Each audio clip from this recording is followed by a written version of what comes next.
A major court ruling is forcing law enforcement agencies to have a search warrant before they can take aerial pictures, video, or surveil private property from the air. The Supreme Court released their decision today in light of a Fairbanks area man who was arrested after state troopers took pictures of his marijuana plants in 2012. Alaska's High Court justices heard arguments from the state at Lathrop High School in 2022. The state said the troopers were justified because if any number of the public can observe a person's property from aircraft, in their argument, law enforcement should be able to as well.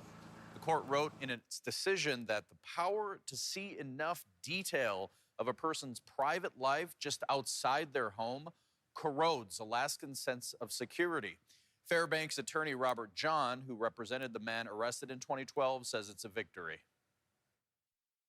It's been a long, hard fight, and it takes a lot of time to get justice and to establish precedents like this. But I feel like we've done something here that's going to benefit all Alaskans, not just for this generation, but down the road as technology increases. It's hard to say what's going to be the technology in 10 years.